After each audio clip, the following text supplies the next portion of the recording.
본 영상은 팟빵 해축팬에서 즐기실 수 있습니다. 아스날과 맨시티 아주 빅매치였죠. 경기 리뷰부터 한번 들어가 보도록 하겠습니다. 네, 이날도 선발 라인업부터 살펴보자면 아스날은 이제 주중에 챔스에서 패배를 했죠. 이제 랭스에게 졌는데 그 과정에서 사카가 부상을 당했어요. 그래서 이날은 사카가 결장을 했고 제주스가 그 자리에 그대로 나섰습니다. 그리고 최근에 좀 부상 이슈가 있었던 마르티넬리 파티는 그리고 벤치에 복귀를 했습니다. 라이스, 조르지니, 웨데고르가 중원을 꾸렸는데요. 저는 이제 뒤에서 언급하겠지만 조금 4-2-3-1에도 볼 수 있는 4-2-3-1이라고도 볼 수 있는 중원 라인이라고 볼 수 있을 것 같고, 그리고 원래 메잘라로 나올 수 있었던 하베르츠나 비에이라 선수는 벤치에 앉았습니다. 맨시티는 로드리가 여전히 빠져있는 게 크죠. 그런 가운데 루이스, 실바, 코바치치가 3선을 가동을 했습니다. 그리고 수비형 미드필더와 센터백이 모두 가능한 스톤스는 벤치에서 기다렸죠. 일단은 아스날 같은 경우는 조르지뉴가 라이스가 있었음에도 들어왔던 게 가장 컸던 것 같고, 그리고 맨시티 같은 경우는 이제 베르나르도 실바를 가장 낮은 곳 3선 미드필더, 수비형 미드필더 그 자리에 위치를 시키면서 좀 주목이 됐었던 것 같고, 근데 결국은 이제 두 팀 모두 뭔가 빌드업의 안정 그리고 수비의 안정. 그러니까 좀 안 지고 싶다, 정말 지고 싶지 않다, 이런 게 느껴지는 라인업에서 그게 느껴졌어요 벌써. 그쵸. 사실 전반전 얘기부터 저희가 들어가 볼 텐데 전체적으로 좀 양팀 감독이 조금씩 상당히 조심스러운 경기를 펼쳤다고 생각을 해요. 그래서 좀 팬들이 놓고 봤을 때 되게 박진감 넘쳤다고도 볼 수 있지만 또 한편으로는 좀 치고받는 경기가 재밌는데 라는 좀 아쉬움이 남을 수도 있다고 저는 생각을 하거든요. 긴장감은 있었는데 솔직히 박진감은 좀 없었던 것 같아요. 네. 확실히 근데 저는 경기를 보면서 시간은 잘 간다는 생각이 많이 들더라고요. 확실히 이게 치고받는 싸움도 있었고, 초반에는 좀 맨시티가 전반 초반에는 맨시티가 좀 잡는 분위기였다가도 중반 되니까 또 아스날이 다시 좀 기회를 잡고 뭐 또 왔다 갔다 하는 상황들이 계속 벌어진 것 같은데, 확실히 두 팀 다 수비에 중심을 둔 건 맞는 것 같다. 그래서 이제 중원 싸움을 통해서 이제 양팀 감독이 어떤 수싸움을 펼쳤는지 좀 살펴보자면, 우선 아스날은 일단 진첸코의 위치에 따라서 3-2 내지는 2-4 빌드업을 시도를 했습니다. 이날 이제 평소에 라이스 같았으면은 원래도 후방 빌드업을 가담을 해주는 선수지만 어찌됐든 공격적으로도 적극적으로 올라가주는 동선을 취했었는데, 이날은 어찌됐든 조르지뉴를 원볼란치에 세우기보다는 자신이 옆에서 좀 많이 가담해주는 모습을 보여주면서 전체적으로 후방 숫자를 늘리고 무게중심을 낮추는 안정감을 택하는 모습을 가져갔단 말이에요. 그러다 보니까 평소에는 높은 라인이랑 압박 강도를 유지했다고 하면은 이날은 조금 조심스러운 운영을 펼쳤다고 생각을 하고, 그리고 반대쪽에 있던 맨시티 같은 경우에는 이제 지난 울브스전에 로드리 공백을 메우기 위해서 누네즈, 코바치치, 투볼란치를 썼다가 낭패를 봤죠. 사실 두 골에 모두 이제 이 선수들이 관여를 하면서 패배에 관여를 했는데, 이에 이번 경기에서는 베르나르도 실바를 조금 시프트를 해서 베르나르도 실바를 수비형 미드필더에 배치함으로써 좀 이를 타개하고자 하는 모습을 보여줬습니다. 네. 일단은 뭐 벨시바가 DM 서는 거 과거에 한두 번 있었던 것 같긴 한데 거의 없지 않아요? 이렇게까지 뭐 예를 들어 투볼란치에 하나로 나오는 경우는 네네. 있었는데 뭐 왼쪽 풀백에 서면서 네네.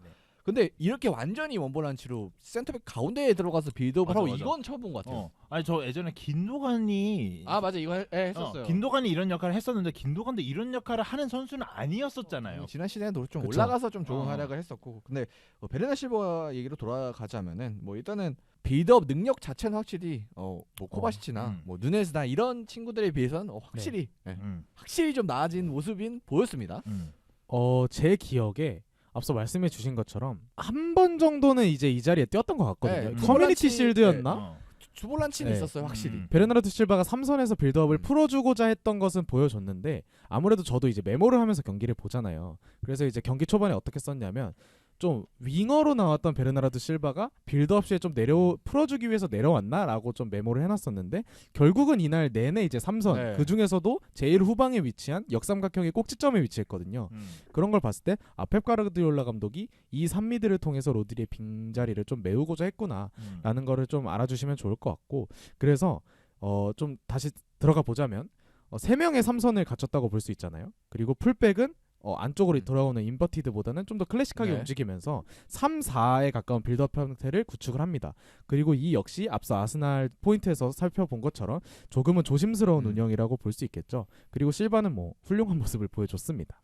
확실히 뭐 후방 플레이메이커 이 자리는 뭐 어떤 것보다도 일단 공을 잘 차는 게 무엇보다 중요하죠. 중요하다. 그리고 시야도 확실히 뭐 다른 선수들보다 훨씬 좋았고, 근데 그리고 이제 다만 이제 수비 부분에서 과연 수비 미드필더를 둬서 괜찮을까 하고 걱정은 있었는데 이걸 또 전방 압박으로 상쇄를 시키면서 페이 플랜 A 자체는 굉장히 잘 준비한 경기가 아닌가 싶어요. 네, 확실히 베실바가 그 공을 좀 더 갖고 있는 상황에서 일단 그 압박을 당하지 않기 위해서 또 전방 압박을 한 것도 있고, 저는 그런 느낌이 들었어요. 확실히 공은 잘 차는 사람이 축잘자리인가? 축잘자는 뭐든 잘할 수 있다라는 생각이 들더라고요. 그렇죠. 이제 사실 앞서 말한 것처럼 울브스전에 그런 삼성 구성을 가지고 나왔다면 전방 압박에 능한 아스날 상대로 굉장히 고전했을 네. 거라고 생각을 하는데, 이렇게 후방 숫자를 늘리면서 좀 상대 압박을 버티고자 했던 선택은 과르디올라 감독이 역시 좋은 좀 포인트를 잡은 게 아닐까라는 생각을 했고요. 그리고 이제 맨시티의 전방 압박 포인트로 넘어가 보겠습니다. 이제 두 팀 모두 조금은 조심스러운 운영을 펼쳤다고 말씀을 드렸는데, 운영 기조에서는 맨시티가 조금 더 적극적이었다고 저는 생각을 했어요. 이제 전반전에 아스날은 웨데고르랑 라이스를 조금씩 전진을 시켜서 전방 압박을 가져갔습니다. 그러면서 이제 아케 쪽에서 패스미스를 유발하기도 하는 등 나쁘지 않은 모습을 보여줬지만, 그럼에도 평소보다는 조금 소극적이었고 자신의 지역으로 넘어왔을 때 4-4-2 형태의 지역 방어를 수행하는 모습이 좀 더 잦았습니다. 그래서 앞서 말씀드린 것처럼 평소보다 치고받는 양상은 적었는데, 반면에 맨시티는 이제 라야부터 시작되는 아스날의 빌드업을 끊어내기 위해서 굉장히 높은 라인을 유지를 했고, 특히 니코 루이스, 알바레즈를 비롯한 미드필더 3명이 모두 전진을 해서 3-3의 압박 라인을 구축을 했거든요. 이 점이 좀 포인트로 꼽을 수 있을 것 같습니다. 확실히 경기 초반에 보면은 아스날이 맨시티의 예상보다도 강한 압박에 좀 고전하는 모습은 확실히 있었습니다. 네, 맞아요. 네. 전반전 초반에만 보더라도 맨시티가 확실히 좀 더 압도적인 모습을 보여주기도 했어요. 그래서 네. 저는 리코로이스가 나왔다는 부분에 있어서도 조금 의아했던 게, 이렇게 중요한 경기에서 물론 선수진이 좀 부족하다고는 하지만 리코로이스까지 이렇게 믿고 가야 되는 게 맞나? 차라리 좀 더 프리미어 리그에서 경험이 많은 누네스가 네. 이 자리에서 뛰더라도, 물론 부족하겠지만 아직 펩 축구에서는 그래도 좀 낫지 않을까를 생각했는데, 이 선수까지도 조금 잘 써가면서 조금 라인을 좀 많이 올렸던 것 같아요. 그쵸. 이제 리코 루이스가 굉장히 공격적으로 아스날로 치려면 웨데고르의 역할을 수행하면서 거의 투톱에 가까운 압박 전형을 보여줬거든요. 그러면서 이제 아스날의 약점을 공략을 했는데, 여기서 아스날 얘기를 잠깐만 하자면, 아스날은 아무래도 라야부터 시작되는 짧은 빌드업을 고수하는 팀입니다. 그 이유는 아무래도 전방의 공격진들이 뒷공간을 노리는, 내지는 좀 펄스9 역할을 수행하는 공격진들이 많고 포스트 플레이에는 약하잖아요.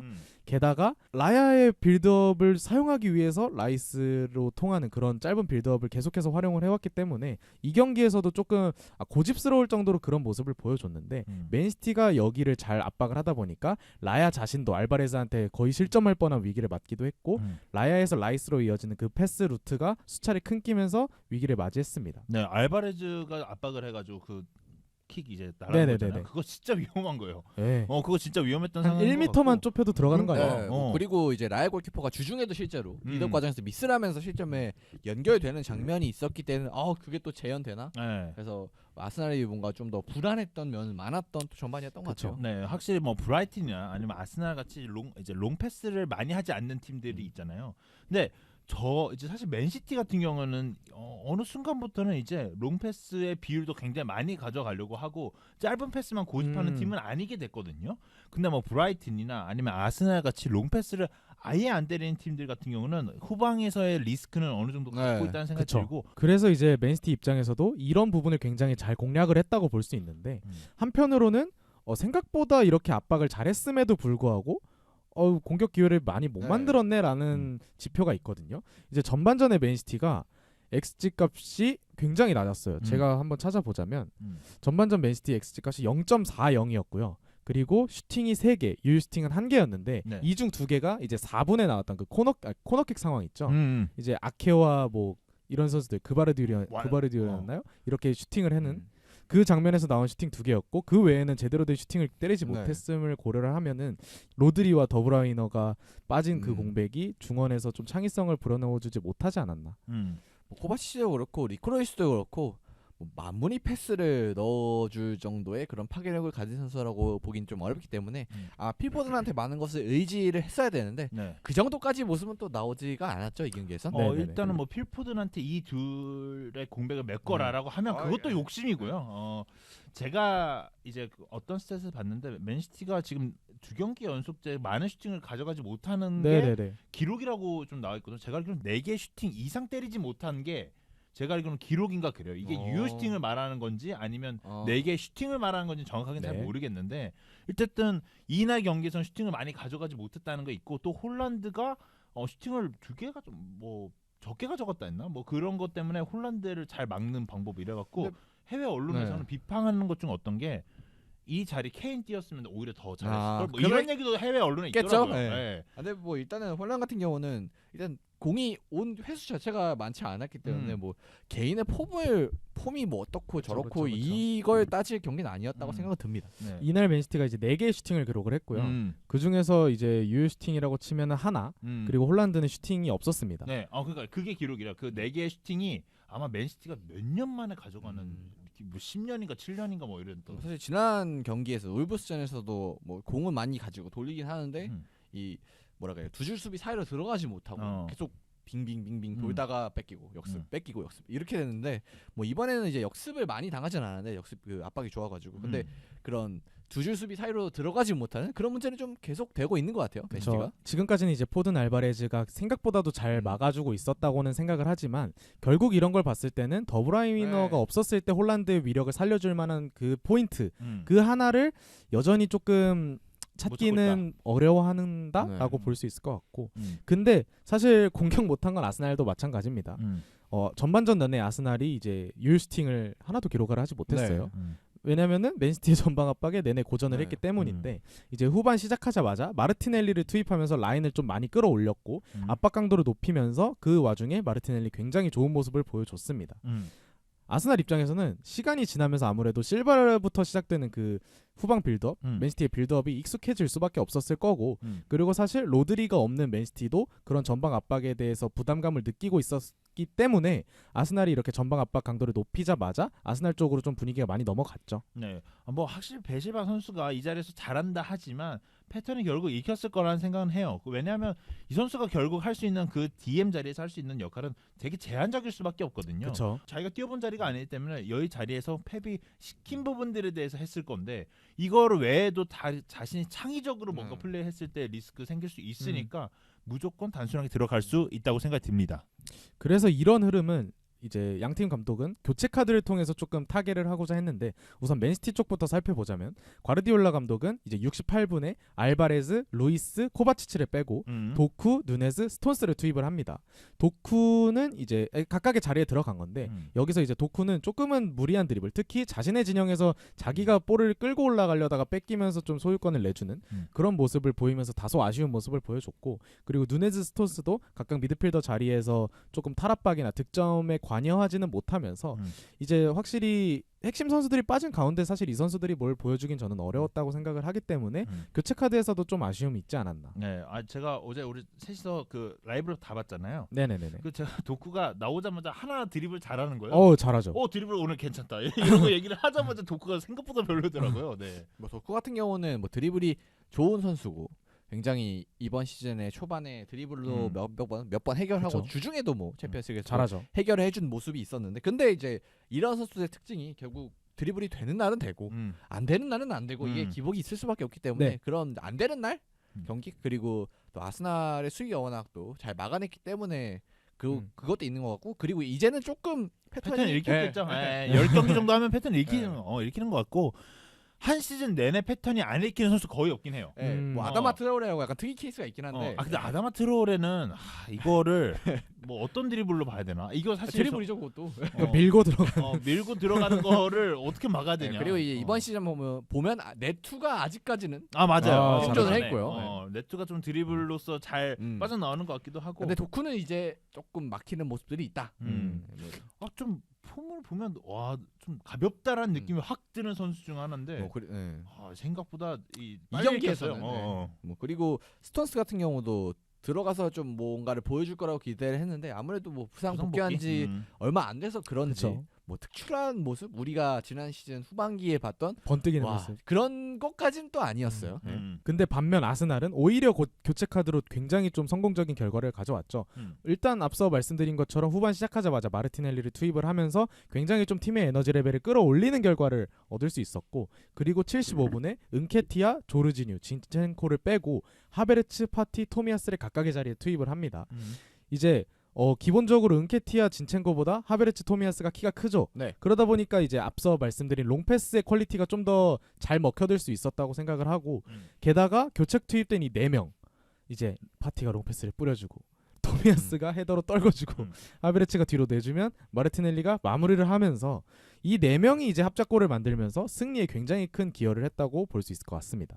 뭐 확실히 이 롱패스라는 패턴이 아스날의 A 플레인이라고 보긴 어렵지만 어쨌든 뭐 맨시티의 압박이 워낙 강한 상황에서 변주를 해결책을 줄 수 좀, 있었죠. 네, 해결책을 진짜 알맞은 선수들로 잘 주지 않았나, 네, 잘 좀 내지 않았나. 그래서 뭔가 아르테타 감독의 승리지 않나 이 경기는 그렇게 생각이 드네요. 그렇죠. 결국은 사카가 없기 때문에 이날 아스날은 굉장히 고전한 것도 있었어요. 제주스가 측면에서 압박을 굉장히 성실히 수행해 준 것도 있습니다만 그바르디올과의 매치업에서 이기기에는 사실 쉽지 않은 것도 사실이었고, 사카가 있었을 때 그 패턴 플레이, 아이솔레이션이라던가 아니면 접고 들어오는 그런 모습을 제주스나 은케티아가 해줄 수는 없잖아요. 네. 그런 걸 봤을 때 아스날의 공격이 굉장히 지지부진했다고도 볼 수 있을 것 같은데, 결국은 이 교체 카드를 통한 포스트 플레이나 아니면 롱패스를 통해서 마르티넬리의 선제골을 만들어냈기 때문에 아르테타 감독이 이 승리는 굉장히 의미 있게 가져가지 않을까 생각합니다. 아무튼 뭐 아르테타 감독이 변화를 잘 줘서 한 방 딱 뚫어내고 승리를 공고히 하고 뭐 진짜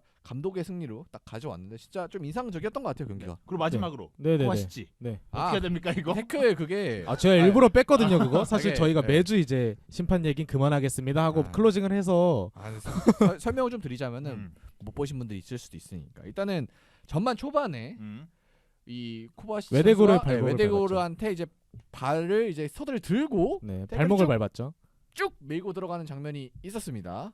그거는 저는 사실 네. 다이렉트 레드줘도 저도요. 틀리지 않다고. 근데 다렉입니다 이거. 일단은 경고가 나왔고 음. VAR로 체크까지 했어요. 일단 옐로다. 근데 결국 옐로 카드로 판단이 됐고 그냥 넘어갔습니다. 그리고 이제 후반전인가요? 전반전 전반 막판. 전반전이요? 네. 그래서 전반 막판에 또다시 라이스였나요? 코바시치가 거친 태클. 이번에도 발목 늦었어요 쪽으로. 그것도. 아니, 공 방출되고 태클했는데. 근데 그게 더 빡쳤어. 심판이 아니라고 하는 게 그래서 태클이 들어갔습니다만 이제 심판은 이것도 아니다. 올리버가 네. 아니다 이러고 있는 그리고 게 이제 짜증나더라고. 이거 같은 경우는 뭐 퇴장 상황은 아니었기 때문에 뭐 VAR은 들어가지 않았고요. 그냥 그대로 진행이 됐습니다. 퇴장. 이건 퇴장이다. 네. 이거는 저희가 정하겠습니다. 퇴장이 맞아요. 저희의 아무리 의견을 봐도. 짧게 정하면 저희는 퇴장으로. 네. 뭐 첫 번째 그 레드 카드 같은 경우는 VAR 봤으니까 아, 봤으니까 본인들 판단을 제대로 내렸겠죠라고 생각을 합니다. 뭐 봐도 퇴장이에요. 제가 근데 봐도. 다이렉트든 네. 경고 누적이든 어찌됐든 코바치치는 네. 전반에 나갔어야 돼요. 맞아요. 그리고 이제 두 번째 같은 경우는 사실 뭐 옐로 카드를 부정하기가 어렵지 않을까. 근데 그게 어떻게 하면 옐로가 아니라고 판단이 됐을까요? 저 그게 좀 궁금해요. 잘 왜 모르겠어요. 옐로가 아닐까? 그러니까 저는 그걸 이해하는 걸 포기했어요 사실. 그러니까 이해하는 포기하는 우리는 포기해야 된다 생각하는데 아니 그러니까 저게 경고가 아니면은 그러면은 이제 경고가 아닐 태클들이 너무 많은데. 아니 전 무조건 펩이 그 얘기 했을 거예요. 야 코바시치 너 진짜 태클 좀 그만해. 이게 무조건 했을 걸요? 왜냐하면 실제로 해설위원이었나? 그러니까 현지 코멘트였죠. 이제 하프타임 토크 때 어. 이제 펩 가르디올라 감독이 코바치치를 붙잡고 이제 정신 차려라라고 했대요. 그래서 이제 후반전에도 나왔죠. 아니 무조건 했을 거야. 왜냐면 펩도 딱 방금 야 이거 진짜 레드다. 야 이거 진짜 큰일 났다. 야 이거. 진짜 뜰 뻔했다. 진짜야. 아니 아무리 제가 그 장면을 돌려봐도 아니 이거 레드야. 이거는 옐로우를 할 수가 없어. 맞아요. 옐로 카드가 있는 선수가 할 태클이 아니었죠. 맞아. 아니 그래서 저는 이날 코바시치 도대체 무슨 그냥 압박을 그냥 세게 해가지고 상대를 뭐 기를 눌러라 뭐 이런 느낌이었다니까요. 근데 그것도 정도가 있지. 그러니까. 퇴장을 당하면 안 되잖아요. 아니 나 그 코바시치 여기서 맨날 밀어주고 있는데 갑자기 어제 정이 확 떨어졌어요. 아우 진짜. 뭐 코바치치 얘기는 여기서 그만하고 네. 그래서 정리하자면 이번에도 뭐 결국은 이상한 심판이 퇴장을 하나 봐줬다. 뭐 그리고 이제 좀 인터넷 찾아보니까 게리 네빌도 이건 퇴장 당했어야 맞다 이렇게 얘기도 하고. 퇴장이죠. 네. 아니 이건 게리 네빌이 소신 발언한 게 아니라 그냥 퇴장이에요. 퇴장이 맞아요 이거. 이거 뭘 우리가 사실 저는 이건 길게 얘기할 필요도 없다고 생각을 하고 그냥 뭐 아스날이 온갖 역경을 뚫었죠 결국. 네. 올리버의 억가를 뚫어내면서 승리를 자, 했는데. 그래서 오히려 승리를 아스날이 했기 때문에 좀 얘기가 들 나오는 그러니까. 거지. 만약에 여기서 뭐 무승부래거나 뭐 아스날이 졌거나 이러면은 심판한테 그래. 엄청난 또 나왔어. 또 나왔어. 너가 퇴장시켰으면 이렇게 결과가 안 나왔을 텐데라고 또 했을 텐데 그것도 전반전 네. 퇴장이면 또 그러니까, 상황이 달랐잖아요. 완전히 이제 흐름이 바뀌었겠죠. 음. 뭐 아스날이 저 쉽게 승리를 거뒀을 것 같다라고 예상이 되는데 그러니까 뭐 오히려 아스날이 이긴 게 그 심판한테는 좀 다행이지 않을까? 올리버한테는, 네. 올리버한테는. 이게 제가 심판 얘기를 대본에서 뺐는데도 이게 하게 네. 되는군요. 아, 근데 토마스 치코 너무 컸어. 그러니까 이거는 또 워낙 왜냐면 이상한. VAR 오심이 나와도 저희가 뺐거든요. 걷어냈거든요. 음. 그런 걸로 이제 일부러 뺐는데 결국- 아니 뭐예요? 또 정도가 너무 심했습니다. 심했네요. 그다음에 솔직히 이게 경기에 영향을 너무 많이 주다 보니까 항상 얘기를 하게 될 것 같아요. 맞아요. 네. 결국 이제 마지막으로 정리를 하자면 맨시티 중원이 사실 정상은 아니었어요. 작년으로 치면 귄도안, 더브라이너, 로드리였던 중원이 이날은 코바치치, 실바, 루이스였거든요. 확실히 무게감이 네. 많이 떨어진 중원이었음에도 아스날은 굉장히 이런 중요한 기회를 확실하게 네. 승리로 가져왔기 때문에 아우. 이제 맞대결 12연패가 끝났거든요. 굉장히 좀 시즌적으로도 그리고 역사적으로도 좀 큰 네. 의미가 될 만한 승리가 아닌가라고 정리하면 좋을 것 같습니다. 아스날이 항상 다른 경기 잘해놓고 맞대결에서 패배를 하면서 리그에서 무너지는 그림이 맞아요. 뭐 지난 시즌에 있고 그랬는데 뭐 이제 한 경기 일단 따놨으니까 뭐 원정에서는 또 어떻게 될지는 모르겠습니다만 한 경기 따놨으니까 이제는 진짜 다른 경기들만 잘하면 우승을 바라볼 수 있겠다. 이번 시즌 진짜 노려볼 수 있겠다 이런 생각은 맞습니다. 들 것 같습니다. 네. 자 그래서 이렇게 아스날 축하합니다. 네 아스날과 맨시티 경기 리뷰는 마쳐봤고